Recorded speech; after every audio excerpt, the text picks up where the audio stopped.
మహబూబ్నగర్ జిల్లా నాగర్ కర్నూలులో జరుగుతున్న సభను ఇప్పుడు ప్రత్యక్షంగా చూద్దాం. ఇలా మన ముందు తెలంగాణ ప్రజల ముందు మనకు ఆత్మగౌరవం లేదా? ఇలా ఉద్యమం చూస్తుంటే 1969లో ఉద్యమం చేసినాం. ఆ రోజు మొట్టమొదటి ముల్కీ రూల్స్ మీద ఉద్యోగస్తులకు అన్యాయం జరుగుతుందని చెప్పి సేఫ్ గార్డ్స్ తోటి ప్రారంభమైన ఉద్యమం ప్రత్యేక రాష్ట్ర ఉద్యమంగా మారింది. ఎంత దుర్మార్గం! 369 మందిని పోలీస్ తూటాలకు బలి చేసుకున్నారు ఆ రోజు ఈ ప్రభుత్వాలు. ఆ రోజు నాకు బాగా జ్ఞాపకం ఉంది. విద్యార్థిగా రాజ్భవన్కి వెళ్ళినాం, మెమోరియల్ ఇచ్చడానికి వెళ్ళినాం. నేను అప్పుడు విద్యార్థి నాయకుడిగా ఉన్నాను, మీకు అందరికీ తెలిసి ఈ ప్రాంతంలో. అటువంటిది నేను అక్కడికి వెళ్ళినప్పుడు 5 నెలల లోపలికి రమ్మన్నారు గవర్నర్ గారు. సరే, ఆ రోజు మదన్ మోహన్ గారు, మల్లికార్జున్ గారు, చెన్నారెడ్డి గారు అట్లా ఒక 5 లోపలికి పోయింది. మేము పట్టాలుంటే 5 పట్టాల కడ మేము నిలబడ్డాం. ఎలాంటి మేము దౌర్జన్యం చేయలే, దుర్మార్గం చేయలే, ఏం చేయలే, ఒక రాయి కూడేలే. కానీ పట్ట పోలీసుల తుపాకులు మాత్రం మోగినాయి. 7 మంది అక్కడ ప్రాణాలు కోల్పోయింది. అంటే ఆనాడున్న ప్రభుత్వాలు పోలీస్ తూటాలతోటి ఉద్యమాన్ని అంచే ప్రయత్నం చేస్తే ఉవ్వెత్తున లేచింది. 25 మే 1969 నాడు బ్రహ్మానందరెడ్డి గారు ఇక్కడ వచ్చి నాగర్ కర్నూలులో నేషనల్ హై స్కూల్లో ఒక బహిరంగ సభ పెట్టినాడు. ఏమని? సమైక్య ఆంధ్రాని. ఎక్కడికి వెళ్ళి అడ్డుకుంటూ వస్తే ఇక్కడికి వచ్చి సభను భగ్నం చేస్తే తిరిగి హైదరాబాద్ పోవాలంటే ఇక్కడ మన పోలీస్ స్టేషన్ కానుంటి హైదరాబాద్ దగ్గర మొత్తం రోడ్ బ్లాక్ చేసి పారేస్తే పారిపోయిండు. మా ఇంటి ముందు పారిపోతుంటే మా ఇంటి మీద మీదికెళ్ళి రాళ్ళు కొట్టినారు. మొత్తం కానీ తుగ్గులు వేసిపోయింది. ఎందుకు చెప్తానంటే, ఎప్పుడైనా నువ్వు ఉద్యమాన్ని జాన్ ఎఫ్ కెనడీ ఒకటి ఇంగ్లీష్ లో చెప్పినాడు, ఉద్యమాన్ని అణచే ప్రయత్నం చేస్తే అది హింసాత్మకంగా మారుతుంది, ఇన్ఎవిటబుల్ అవుతుంది. ఒక ప్రశాంతమైన ఉద్యమం చేస్తా ఉన్నారు.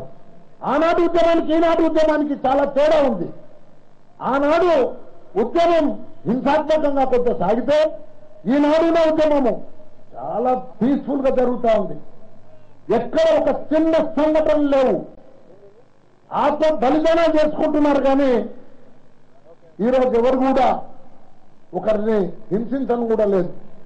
అటువంటి పరిస్థితి లోపల ఈ ఉద్యమం మీద ఆందోళన వ్యతిరేకంగా కాదు, సామాన్య ఆంధ్రుడికి వ్యతిరేకంగా ఆంధ్ర ప్రజలకు కాదు, ఇది ఆంధ్ర దోపిడీదారులకు, ఆంధ్ర పెత్తందారులకు, ఆంధ్ర రాజకీయ నాయకులకు ఈ ఉద్యమం వ్యతిరేకంగా చెప్పి నేను మనవి చేసుకుంటా ఉన్నాను. ఇలా ఏందయ్యా మీరు ఆయన మాకున్న ముల్కీ రూల్స్ అంటే 15 ఏళ్ళు ఇక్కడ ఉంటేనే దానికి చదువుకునేటందుకు అవకాశాలు కానీ ఉద్యోగం చేసుకునే అవకాశం కానీ తెలంగాణలో ఉంటాయి. అటువంటిది మాకు ముల్కీ రూల్స్ హైకోర్టు కొట్టేసింది, సుప్రీంకోర్టు ముల్కీ రూల్స్ ఇచ్చింది. ఇస్తే ఏం చేస్తున్నారు మీరు? జై ఆంధ్ర అని సెపరేట్ ఆంధ్ర ఉద్యోగం చేసింది.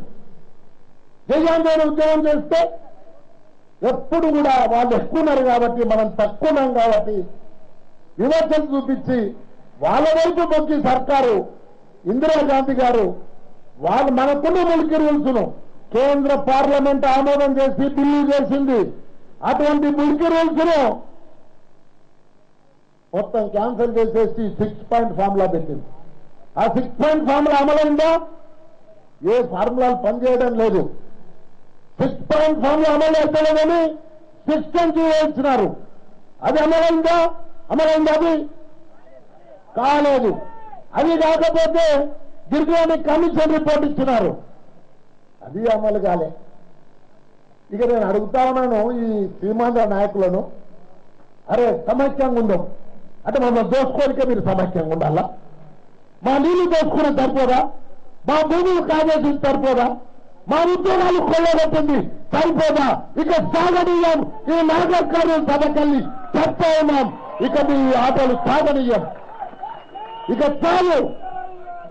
ఇక మా ఈ దోపిడీని ఇక సాగనీయం. ఎందుకయ్యా మీరు శ్రీకృష్ణ కమిటీ అంటారు ఒకటి. ఇలా నేను చెప్తాను, శ్రీకృష్ణ కమిటీ ఒక రిపోర్ట్ ఇచ్చింది. దాంట్లో అంటే వాడు ముస్లింస్ ఎవరైనా జై తెలంగాణ అంటే ఐఎస్ఐ ఏజెంట్, ముస్లింలు ఐఎస్ఐ ఏజెంట్లా జై తెలంగాణ అంటే?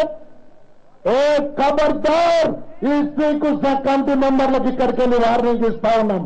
మా ముస్లింలు శాంతి కార్మికులు, మా ముస్లింలు తెలంగాణలో ప్రశాంతంగా అన్నదమ్ముల ఇందులో కలిసి ఉన్నారు. కానీ ఈ వాళ్ళెప్పుడు కూడా ఐఎస్ఐ ఏజెంట్లు అంటే మాత్రం ఈ ప్రభుత్వాన్ని మేము భర్తం కేంద్ర ప్రభుత్వాన్ని చదువు కూడా తెలుసుకుంటాం. ఇక ఇంకొకటి ఏమంటున్నారు అంటే ఎవడన్నా గట్టిగా తెలంగాణ అంటే నక్సలిజం అంటే మనం నేను జై తెలంగాణ అని గట్టిగా అంటే జనార్దన్ నక్సలైట్ అని మీరు ఒప్పుకుంటారా? మీరు నా నియోజకవర్గ ప్రజలు ఒప్పుకుంటారా? ఒకవేళ జై తెలంగాణ అంటే నక్సలైట్ అంటే నక్సలైట్ కావడానికి కూడా నేను సిద్ధంగా ఉన్నానని నేను సవినగా మనవి చేస్తా ఉన్నాను. వెనుకాడేది లేనే లేదు. ఇంకెందుకు 63 ఏళ్ళు వచ్చినాయి, 64 ఏళ్ళలో పడుతున్నా. ఇక నేను నాకే ఆశలు లేవు. ఇలా మీరు అక్కడ చూడండి, మాకు ఏమి ఆశలు లేవు. అక్కడ జై తెలంగాణ తెలంగాణ జెండా ఉంది, తెలంగాణ పిలుస్తుంది రా కదలిరా ఉంది, తెలంగాణ నగరాన్ని ఉంది, ఇక్కడ అమరవీర స్తూపం ఉంది. ఆ స్తూపం సాక్షిగా ఈ రోజు నిస్వార్థంగా ఉద్యమం చేస్తుందికే మీ అందరూ ఆశీర్వాదం కోసం వచ్చినాము ఇక్కడికి. ఇక్కడ మా సోదరులు ఇలా చెప్తున్నాను, నేను వీళ్ళందరికీ శిరస్సు వచ్చి మా శాసనసభ్యులందరికీ నేను మీ అందరి తరఫున వారికి మీ అందరి తరఫున కృతజ్ఞతలు తెలియజేస్తా ఉన్నాను. కలిసి పోరాడకపోతే మాత్రం తెలంగాణ రాజు మనమందరం కలుద్దాం. ఈ రోజు 7 ఉండొచ్చు, 8 మంది ఉండొచ్చు, రేపు మొత్తం మంది ఏకం లేకపోతే మాత్రం హరీష్ అన్న చెప్పినట్టు మా పని పడతారు మీరు, తప్పదది. ఇక సంఘ బహిష్కరణలు జరుగుతాయి. ఇక జూన్ నుంచి ప్రారంభమవుతుంది ఉద్యమం. ఇలా ఒక్కసారి చెప్తా ఉన్నాం, ఉద్యమం ఉధృతం అయితేనేమో భయంతో జై తెలంగాణ జై తెలంగాణ జై తెలంగాణ. రేపు ఉద్యమం బలపడితే వీరంతా జనార్దన్ రెడ్డి కథ ఏంది, ఇది ఎక్కడదా, ఇది మనం తల్లి పాలు తాగి పెరిగినాం. ఇవాళ మనం తల్లి రొమ్ము కుద్దేటందుకు మాత్రం సిద్ధంగా లేము. తెలంగాణ సాధించుకునేందుకు అందరూ సిద్ధంగా కావాల్సిన అవసరం ఉంది. ఇవాళ నేను శ్రీకృష్ణ కమిటీలో ఇంకొకటి ఏం చెప్తానంటే పొలిటికల్ మేనేజ్మెంట్ అంటే మా రాజకీయ నాయకులను కొనిపారాలి. ఎవరు జై తెలంగాణ అంటే మన జేబులో మన డబ్బులు కుక్కోగల కాంగ్రెస్ వాళ్ళని తోట కొనాలంట, తర్వాత మెయిన్ ఆపోజిషన్ టీఆర్ఎస్ ను మచ్చిగా చేసుకోవాలంట. ఈ రాజకీయ మేనేజ్మెంట్లు పనిచేయడని చెప్పి ఈ నాగర్ కర్నూలు నగారు అన్ని రాజకీయ పార్టీలకు హెచ్చరిస్తా ఉన్నాం. ఈ పొలిటికల్ మేనేజ్మెంట్ అనేది జరగనీయం. జరిగితే ఉద్యమిద్దాం. ఇవాళ ఒక్కొక్క ఎమ్మెల్యే ఎవరైతే రేపు మీ అనుగుణంగా మీ ఆశలకు అనుగుణంగా నడుచుకోకపోతే ఇప్పుడు హరీష్ అన్న చెప్పిండు, అందరం పోయి అడ్డం పడదాం, అడ్డం పడి మన దారికి తెచ్చుకుందాం. రాకపోతే అది ప్రజలు ఏం చేస్తారో మీకు తెలుసు, అది ఆ ప్రజలే చూసుకుంటారని చెప్పి నేను మీకు మనవి చేస్తా ఉన్నాను. ఇక ఇంకొక విషయానికి వస్తే ప్రెస్ను మేనేజ్ చేయాలంట. అంటే ఇప్పుడు ఉంది టీవీలు ఉన్నాయి కదా, ఇవన్నీ చాలా టీవీలు అన్ని మంచిగానే ఉన్నాయి, 1-2 టీవీలు కొద్దిగా బాగలేవు, వాటిని కూడా మేనేజ్ చేయాలి. కానీ ఎందుకో అంత టీవీల గురించి అంత వరుసగా మాట్లాడితే, అంత తప్పుడు ప్రకటనలు శ్రీకృష్ణ కమిటీ చేస్తే యజమాన్యాలు ఏమంటలేవు, ఎందుకంటలేవో నాకు అర్థం కావడం లేదు. దానికి స్పందించాల్సిన అవసరం ఉంది. ఇంకొక విషయం చెప్పుకొచ్చిండు, తెలంగాణ విషయంలో ఎంతమంది కంట్రోల్ చేయాలని కాంగ్రెస్ వాళ్ళకు పదవులు ఇవ్వాలంట. ఉప ముఖ్యమంత్రి ఇవ్వకుండానే వారు ఇచ్చేసిండు. శ్రీకృష్ణ కమిటీ సెప్టెంబర్లో ఇచ్చేసింది. మీ అమ్మాయి ఇది ఏం ప్రభుత్వాలు ఏంటి అవి ఆయన చెప్తాడు ఒకటి, పోలీసులు ఎవరెవరు ఉద్యమంలో ఉన్నారో ఇక వీళ్ళందరూ మా అన్న ఇప్పుడే వచ్చిండు వసంత్ రెడ్డి గారు నిజాం బాల్కొండకెళ్ళి వచ్చిండు గట్టి ఒకసారి చప్పట్లు కొట్టాడు. బిడ్డ నువ్వు నిజామాబాద్కి వెళ్ళిపోతావు తెలంగాణ నాగర్ కర్నూలు ఆయన పేరు రాయండిరా. అక్కడ బాన్స్వాడకి వెళ్ళి హనుమంతు వచ్చిండు హనుమాన్లు నీ సంగతి తెలుస్తామంటారు. ఇవాళ మొత్తం ఇక్కడ సుధీర్ రెడ్డి గారు రంగారెడ్డి జిల్లాకి వెళ్ళి వచ్చిండు. వీళ్ళందరినీ ఏంటంటే ఇప్పుడు పేర్లు లిస్టులు చేసుకొని ఒక్కొక్కరిని అరెస్ట్ చేస్తారంట.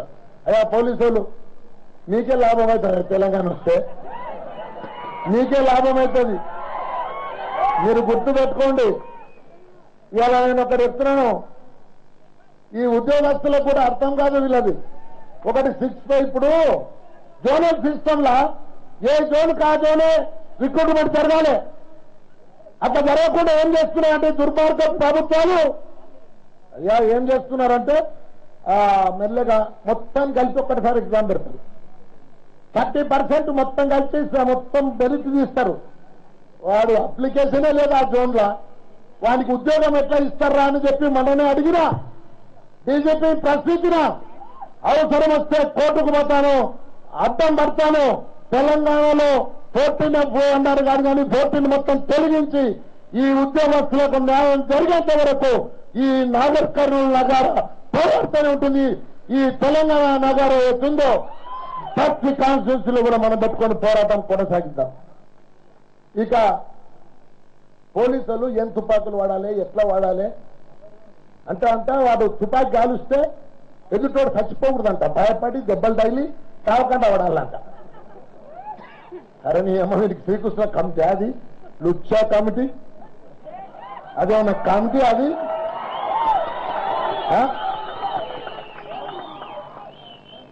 ఇవాళ ఒకటి ఈ కమిటీని ఇంకా పక్కకు పెట్టేసేదే. ఈ కమిటీని తెలంగాణలో వివరం కూడా ఒప్పుకోవడం లేదని చెప్పి గట్టిగా ఈ తెలంగాణ నగర ఈ రోజు మనం ఆమోదం చేయాల్సిన ఇంకొకటి కూడా ఈ కేసులు ఎత్తేస్తామన్నారు. ఎక్కడ పోయిందా ఇంత దొంగలా వీళ్ళు కాంగ్రెస్ వాళ్ళు? మనం చెప్పాలంటే మా పార్లమెంట్ సభ్యులు గట్టిగానే పోరాడుతున్నారు కానీ రేపు మళ్ళా పార్లమెంట్ ఓపెన్ అయినాక మీరు సత్తా చూపించి కేంద్ర ప్రభుత్వం మెడలు వంచకపోతే మీరు కూడా ఉద్యమంలో మీరు కూడా అంటే మా యొక్క బారిన పడకుండా తప్పదు. మీ మీద కూడా ప్రభుత్వం అంటే ప్రజలు చర్యలు తీసుకునే పరిస్థితి వస్తుందని చెప్పి కూడా వాళ్ళకు కూడా నేను మనవి చేస్తా ఉన్నాను.